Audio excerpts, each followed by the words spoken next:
ಛತ್ರಿ ಛತ್ರಿ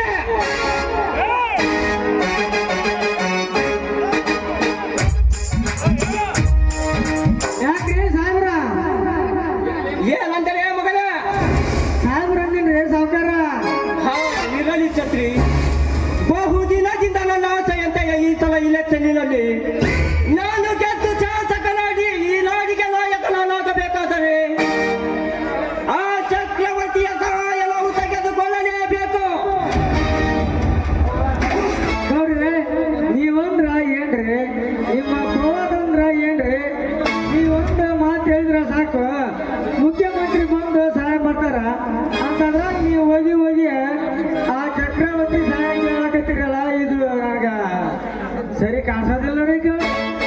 ಈ ನೋಡು ಛತ್ರಿ, ರಾಜಕೀಯ ಪಟ್ಟ ಸಿಗಬೇಕಾದರೆ ಮತ್ತು ಬಂದಾಗ ಕತ್ತೆ ಕೆಲಸ ಹಿಡಿಯಬೇಕಾಗುತ್ತದೆ. ಮೂರು ಬಿಟ್ಟವನು ದೊಡ್ಡವನೆಂಬ ಗಾದೆ ಕೇಳಿಲ್ಲವೇ?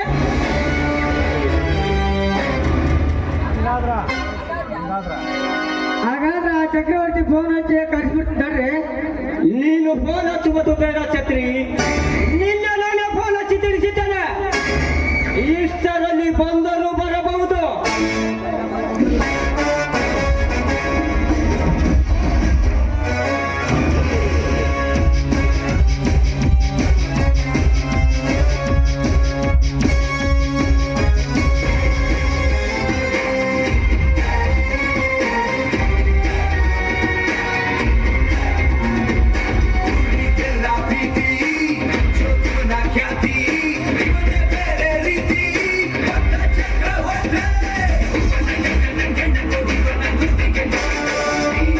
ನಮಸ್ಕಾರ ನಾಡಹಳ್ಳಿ ನಾಗೆ ಗೌಡನಿಗೆ. ಚಕ್ರವರ್ತಿ ಬಾ, ಕುಳಿತು ಬಾ. ಕುಳಿತುಕೊಂಡು ನಿನ್ನ ಜೊತೆ ಹೊರಟೆ ಒಡೆಯಲು ಬಂದಿಲ್ಲ ನಾಗೇಗೌಡ. ನನ್ನನ್ನು ಕರೆಸಿದ ಕಾರಣ ನೋಡು ಚಕ್ರವರ್ತಿ, ಈ ಸಲ ನಡೆಯುತ್ತಿರುವ ಚುನಾವಣೆಯಲ್ಲಿ ನೀನು ನನಗೆ ಸಾಥ್ ಕೊಟ್ಟು ನನ್ನನ್ನು ಗೆಲ್ಲಿಸಬೇಕು. ನಿನಗೆ ಸಾಥ್ ಕೊಟ್ಟು ಬೆಂಬಲಿಸಿ ನಿನ್ನನ್ನು ಗೆಲ್ಲಿಸಿದರೆ ನನಗೆ ಸಿಗುವ ಲಾಭ.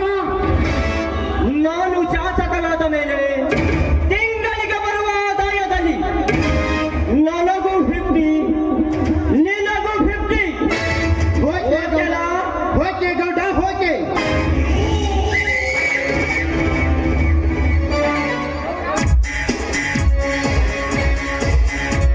ನೋಡ್ರಿ ಗರುಡ ಸರ್ಪದಂತಿರುವ ನಿಮ್ಮಿಬ್ಬರು ಒಂದಾದ ಮೇಲೆ ಮುಂದಿನ ಶಾಸಕರು ನೀವೇ, ನಿಮ್ಮ ಕ್ರಿಯೆ ಏನಾದರೆ ಹಾ ತಂಗಿ ನಾಗರತ್ನ, ಒಂದೆರಡು ಕಪ್ ಕಾಫಿ ತೆಗೆದುಕೊಂಡು ಬಾ.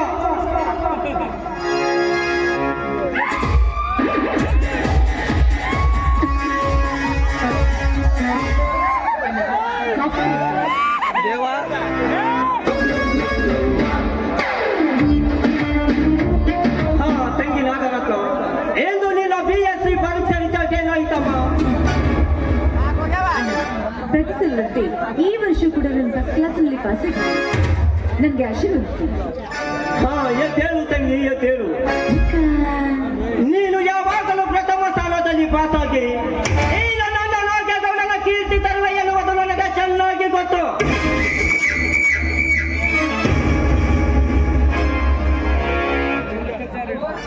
ಕೇಳು, ನಮ್ಮವರು ಪರ್ಸನಾಗ ಪಾಸ್ ಆಗಿರತ್ತಪ್ಪ. ಫಸ್ಟ್ ಕ್ಲಾಸ್ ಅಂತ ಮಗಳು.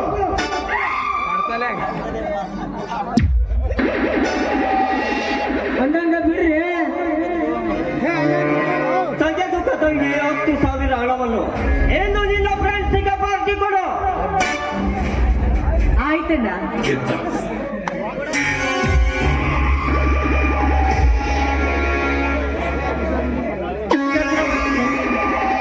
ನಾವಿಬ್ಬರು ಒಂದಾದ ಸಂತೋಷಕ್ಕೆ ಹಾಗೂ ನನ್ನ ತಂಗಿ ಫಸ್ಟ್ ಕ್ಲಾಸಿನಲ್ಲಿ ಪಾಸ್ ಆದ ಸಂತೋಷಕ್ಕೆ ಕೊಂಡಾಕಿ ಎಂಜಾಯ್ ಮಾಡೋಣ ಬಾ. ನಾಗೇಗೌಡ, ನಿನಗೇನು ಗೊತ್ತು ಈ ಚಕ್ರವರ್ತಿ ಕುಟಿಲ ಕಾರ್ಯಸ್ಥಳದ ಕೈ ಚಳಕ? ನಿನ್ನ ಸ್ನೇಹಿತನಾಗಿ ಸಾಥ್ ಕೊಟ್ಟು ಶಾಸಕನಾಗಿ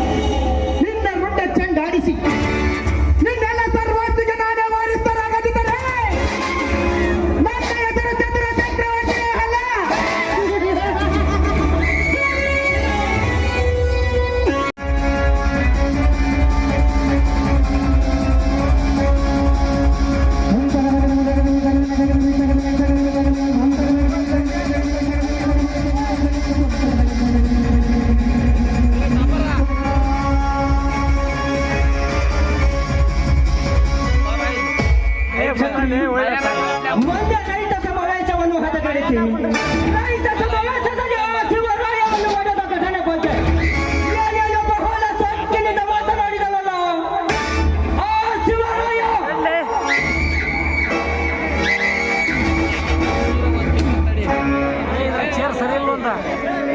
ಆ ಶಿವರಾಯ ಏನು ಮಾತಾಡಿಲ್ರಿ? ಆ ಶಿವರಾಯನ ತಮ್ಮ ಕನಕ ಬಹಳ ಮಾತಾಡ್ಯಾನ್ರಿ, ಬಹಳ ಮಾತಾಡೋಣ. ಯಾನೆಂದು ಮಗಳಿದಳ ಕನಕ ನಿಮ್ಮ ಶಿರ ಸಿಕ್ಕಂಗ ಕಡ್ದು ನಿಮ್ಮ ಹಣದ ಮೇಲೆ ಹತ್ತಕ್ಕಾಗಿ ಮಾರ್ಯಾಡವಂಗ ಮಾಡ್ತೀನಿ ಅಂತಾರೋ ಯಪ್ಪ. 25 ಹಳ್ಳಿಗೆ ಶ್ರೀಮಂತ ನೆನೆಸಿಕೊಂಡಿರುವ ಈ ರಾಜ್ಯದವನಿಗೆ ಚೆಂಡು ತಿರುವೆ ಮುಂಡಲಕ್ಕೆ ಮಾತನಾಡಿದ ಆ ಮನವಿಕಾರಿ ಕನಕ ಅಷ್ಟಲ್ರಿ ಗೌಡ್ರ, ನಿಮ್ಮ ಬಳೆ ಫ್ಯಾಕ್ಟ್ರಿ ಕಟ್ಸಬೇಕೆಂದಿರುವ ಆ ಗುಡಿಗೆ ಕಟ್ಟಿಸಿ, ಆ ಕುಲದೇವರಾದ ಗುಡಿ ಕಟ್ಟಿಸಿ, ಆ ಗುಡಿಯಲ್ಲಿ ಕಳಸದ ಮೇಲೆ ಭಂಡಾರದ ಬಾವುಟ ಆರಿಸಿ ಕೀರ್ತಿನಂತ ಚಟ್ಟು ಹೊಡೆದು ಮಾತಾಡನ್ರಿ ಅವ. ಏನು ಈ ನಾಗೇಗೌಡನಿಗೆ ಚೆಂಡು ಹೊಡೆದು ಸಕ್ಕಿಲಿಂದ ಮಾತನಾಡಿದನು ಆ ಮನವಿಕಾರಿ ಕನಕ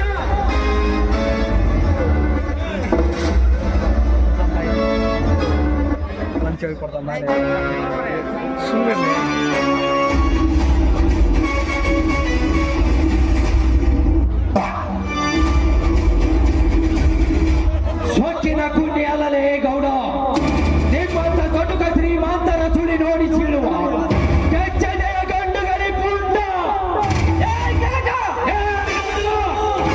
ಬರೀ ಕನಕ ಅಷ್ಟೇ ಅಲ್ಲಲೇ, ಕೊಕ್ಕೆ ನಿಂತಿರುವ ನಿಮ್ಮಂತ ಕರಿಚಿರ್ತೆಯ ಶಿಖರದ ಮೇಲೆ ಕುಳಿತು ರೈತರ ರಕ್ತ ಕಣ್ಣೀರಾಗಬೇಕಾದ ನನ್ನ ಆಶಾ ಗೋಪುರ ಕನಸನ್ನು ನುಚ್ಚುನೂರು ಮಾಡಿದ ನೀ ಗೋಮುಖ ವ್ಯಾಘ್ರನಾದ ನಿನ್ನ ಚಿರಚೀಳಲು ಕವಿಯೊಬ್ಬರು ಬ್ರಹ್ಮ ಸೃಷ್ಟಿಸಿದ ಕನ್ನಡ ನಾಡಿನ ವೀರ ಪುತ್ರ ಶಿವಲೋಕದಿಂದ ಸಿಡಿದು ಬಂದ ಸಿಂಹದ ಸಿಡಿದು ಬರಿ ಸಿಂಹದ ಸಿಡಿದು ಬರಿ. ಏ ಕನಕ ಎದೆ ಗಟ್ಟಿ ಇದೆ, ತೋಳಲ್ಲಿ ಶಕ್ತಿ ಇದೆ ಎಂದು ಕೊಂಡಿ ಅನ್ನ ತಿಂದು ಬಾಕ ಸೂರ್ಯನಂತೆ ನಾನೆಂದು ಸಿಂಹದ ಸಿಡಿಲು ಮರಿಯಂತೆ ಗಂಡುಗಲಿಗಳ ಪುಂಡನಂತೆ ಅವರಾಗಿದ್ದಾರೆ. ಇದೇ ಬಂದೂಕಿನಿಂದ ನಿನ್ನ ಎದೆ ಗುಂಡಿಗೆ ಸಿಡಿ ಬೀಸಿ ರಕ್ತ ಕುಡಿಯಬೇಕಾಗುತ್ತದೆ. ಒಂದು ಎತ್ತರ ಮಗನ ಏಗೌಡ, ನಿನ್ನ ಬಂದೂಕಿನ ಗುಂಡೆ ಅಡಿಗೆ ಬಗ್ಗುವ ದೇಹವಲ್ಲೇ ಇದು. ಶ್ರೀಕಂಠ ಹಿಂಡು ಕುರಿ ಹಾಲು ಕುಡಿದು ಚಿಕ್ಕ ಚಿಕ್ಕ ನಿನ್ನಂತ ಸಮಾಜಘಾತುಕರ ಶಿರ ಚೀಳಲು ಶೇರಿಗಾಗಿ ಸಿಡಿದೆದ್ದು ನಿಂತ ಗಂಡುಗಲೇ ರಾಜವನೇ.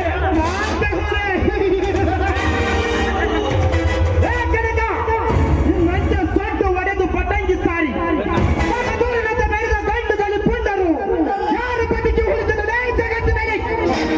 ಹೋದರಂತೆ ನಿನ್ನಂತೆ ಹಾರಾಡಿದ ವೀರಾದಿ ವೀರರು ಮಣ್ಣು ಮುಚ್ಚಿದರೇ ಚಕ್ರವರ್ತಿಗಳೇ. ಬಂದಾಗ ನೀನ್ಯಾವ ಗಿಡ ತಪ್ಪಲೇ ಚಕ್ರವರ್ತಿಗೆ ಇದರ ತಪ್ಪಲಲ್ಲೇ ಚಕ್ರವರ್ತಿ, ಇವನು ಸಿಡಿಯುವ ಸಿಡಿಗುಂಡು ನಿನ್ನಂತ ಗುಳ್ಳೆ ನರಿಗಳಿಗೆ ನಡುಗಿ ಈ ನಾಗೇಗೌಡನ ಕಾಲಡಿಯಲ್ಲಿ ಬಿದ್ದು ಒದ್ದಾಡುವ ಏಡಿಯಲ್ಲ ಈ ಗಂಡುಗಲಿ ಕನಕ. ಈ ಕನಕ ಮಾಳಿಂಗರಾಯನಿಗೆ ನಮಸ್ಕರಿಸಿ ಹಣೆಗೆ ಭಂಡಾರವನ್ನು ಹಚ್ಚಿಕೊಂಡು ಕೈಯಲ್ಲಿ ಕೊಂಡಿಡುವ ಬಿದ್ದರೆ ಸಾಕು. ನಿಮ್ಮಂತ ಕಟುಕರ ಶ್ರೀಮಂತರ ರಕ್ತ ತೋಕೊಳ್ಳಿ ಆಡಿದಿರುವ ಪುಂಡ ಈ ಕನಕ.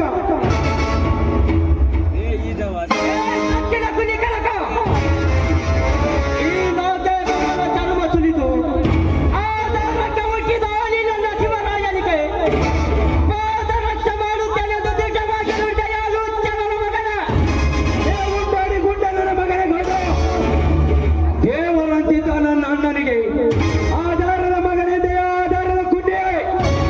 ನಾನಿನ್ನನ್ನು ಜೀವದಿಂದ ಉಳಿಸಲಾರೆ.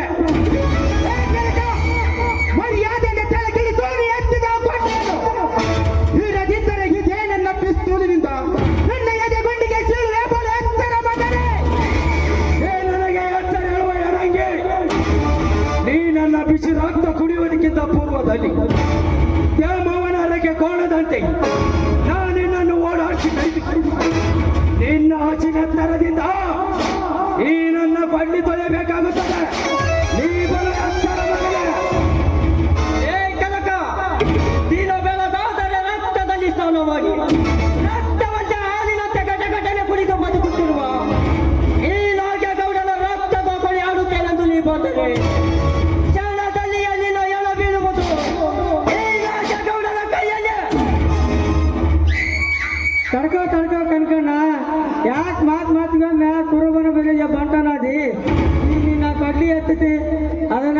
ಮಾಡಿ ಸರಿಪಡಿಸ್ತೀನಿ ತಡಿ. ನೀನಿದರಲ್ಲಿ ಭಾಗವಹಿಸಿದರೆ ನಿನ್ನ ರುಂಡ ಮುಂದಡಿಯಿಂದ ಬೇರ್ಪಡಿಸಬೇಕಾಗುತ್ತೆ. ಅವನ ಅಚ್ಚರ ಮಗನೇ, ಕನಕ ಕೋಡಿ ಹುಲಿಗಳಾಗಿ ಇಡೀ ನಾಡನ್ನು ಹಾಳಬೇಕೆಂದು ಹೊರಟಿರುವ ಈ ಚಕ್ರವರ್ತಿ ನಾಗೇಗೌಡನನ್ನು ಎದುರು ಹಾಕಿಕೊಂಡು ನಗೆದಗಿಟ್ಟು ಸಾಯಬೇಡಲೇ ಬಣ್ಣ. ಇವನು ಪುಂಡ. ನಿಮ್ಮಂತ ಬಂಡ ಶ್ರೀಮಂತರಿಗೆ ಬುದ್ಧಿ ಕಲಿಸಲು ಇದು ದ್ವಾಪಾರಯುಗವಲ್ಲ, ಇದು ಕಲಿಯುಗ. ನಿಮ್ಮಂತ ಕಟುಕ ಶ್ರೀಮಂತರ ಪುಂಡ ಕತ್ತರಿಸುವ ಕ್ರಾಂತಿಯುಗ. ಕ್ರಾಂತಿಯುಗ. ಏ ಕನಕ, ಕ್ರಾಂತಿಯುಗದ ಯುಗ ಪುರುಷನಿ ಎಂದು ಹಾರಾಗಿದರೆ ನೀ ಎಬ್ಬಿಸಿದ ಇದೇ ಕ್ರಾಂತಿಯಲ್ಲಿಯೇ ನಿನ್ನನ್ನು ಸುಟ್ಟು ಸತ್ತು ಸುಡುಗಾಡುತ್ತಿರುವೆ ಈ ನಾಗೇಗೌಡನ ಕೈಯಲ್ಲಿ ಮಗನ. ಲೇ ಗೌಡ,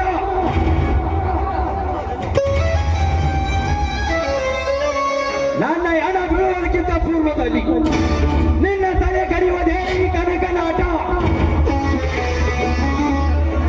ಕೊನೆಯದಾಗಿ ಹೇಳುತ್ತೇನೆ ಗೌಡ, ರೈತರ ಸಮಾವೇಶದಲ್ಲಿ ನನ್ನ ಅಣ್ಣನನ್ನು ಒತ್ತು ಹೊಡೆದಿದ್ದು ತಪ್ಪಾಯ್ತೆಂದು ನನ್ನ ಅಣ್ಣನ ಕಾಲಿ ಹಿಡಿದು ಕ್ಷಮೆ ಕೇಳು. ಇರದಿದ್ದರೆ ಈ ಗೌರವಾದ ನೀ ನನ್ನ ದೇಹವನ್ನು ಉರುಳಿಸಿ ರಕ್ತದ ಮಡಿವಿನಲ್ಲಿ ಮುಳಿಸಬೇಕಾಗುತ್ತದೆ ಮಗನೇ. ಬಲು ಎತ್ತರ ಎತ್ತರ. ಏ ಕನಕ,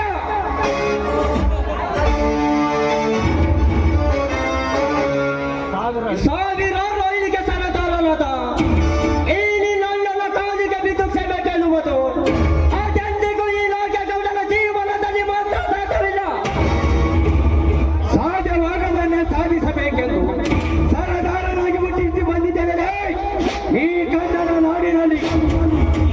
ಗೌಡ, ಧರ್ಮರಾಯನಂತಿದ್ದ ನನ್ನ ಅಣ್ಣನನ್ನು ಹೊಡೆದ ಮಾತ್ರಕ್ಕೆ ನೀನೇನು ದೊಡ್ಡ ಪುಂಡ ಪುಡಾರಿ ಎಂದು ತಿಳಿಯಬೇಡ. ನೀನೊಬ್ಬ ನರಸತ್ತ ಏಡಿ ಗಂಡಸು. ಏ ಹರಂಪರ, ನನ್ನ ಗಂಡಸ್ತನಕ್ಕೆ ಸವಾಲಾಗಿದೆಯ ಕೂಸೆ. ಸಂಚು ಮಾಡಿ ವಂಚು ಹಾಕಿ ಯಾರಿಲ್ಲದ ಸಮಯ ಸಾಧಿಸಿ ನಾಳೆಗೆ ನಿನ್ನ ಅತ್ತಿಗೆ ನೇತ್ರಾವತಿಯನ್ನು ಒತ್ತು ತರಿಸಿ ಅವಳಿಗೆ ನಾ ಒಂದೇ ಒಂದು ರಾತ್ರಿ ಗಂಡನಾಗುವೆ. ಆವಾಗ ನಿನ್ನ ಅತ್ತಿಗೆಯನ್ನು ಕೇಳು ಈ ನಾಗೇಗೌಡ ಗಂಡ ತಾಯಿನ ಪುಂಡನೆಂದು ಗೌಡ, ನಿನಗೆ ಗೊತ್ತಾಗುತ್ತದೆ ಮಗನ. ಯಾರಿಲ್ಲದ ಸಮಯ ಸಾಧಿಸಿ ನನ್ನ ಅತ್ತಿಗೆಯನ್ನು ಒತ್ತುಕೊಂಡು ಬಂದಿದ್ದೆ ನಿಜವಾದರೆ ನೀನು ಹತಳ ವಿತಳ ಪಾತಾಳದಲ್ಲಿ ಅಡಗಿ ಕುಳಿತದ್ದು. ನಿನ್ನ ರುಂಡ ಕಡಿದು ನಮ್ಮೂರ ಅರಸಿ ಬಾಗಿಲಿಗೆ ಕಟ್ಟಿ ಆ ರುಂಡಕ್ಕೆ ನಮ್ಮ ಅತ್ತಿಗೆ ಮೆಟ್ಟುವ ಅರುಕು ಎಕ್ಕಡ ಹಾಕಿ ನನ್ನ ಹೊಟ್ಟೆಯಲ್ಲಿ ಕುದಿಯುತ್ತಿರುವ ಸೇಡಿನ ಕೆಂಡವನ್ನು ನಂದಿಸಿಕೊಳ್ಳದಿದ್ದರೆ ನನ್ನ ಹೆಸರು ಕೆಂಗೆಟ್ಟ ಕನಕನೇ ಅಲ್ಲ. ಹೇ ಮಗನೇ ಗೌಡ, ನೀನು ನನ್ನ ಅತ್ತಿಗೆ ತಂಡಕ್ಕೆ ಬಂದು ನಿಜವಾದರೆ ಗುಲಾಬಿಯಂತೆ ಹರಳಿ ನಿಂತಿರುವ ನನ್ನ ತಂಗಿ ನಾಗರತ್ನಳನ್ನು ಈಗ ನಿನ್ನ ಕಣ್ಣೆದುರಿಗೆ ಎಳೆದುಕೊಂಡು ಬಂದು ಮುಟ್ಟಿಸಬೇಕಾಗುತ್ತದೆ. ಅಡಿಬಿಟ್ಟು ನೆನಪಿರಲಿ, ಬರುತ್ತೇನೆ.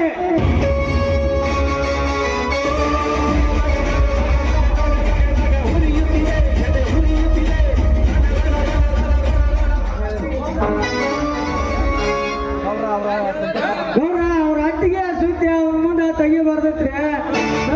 ತಪ್ಪು ಮಾಡ್ಬಿಟ್ರಿ ನೀವು. ರೋಷದಲ್ಲಿ ಕಾಲು ಜಾರಿ ಹೋಯಿತು ಅಡ್ಡರಾತ್ರಿ.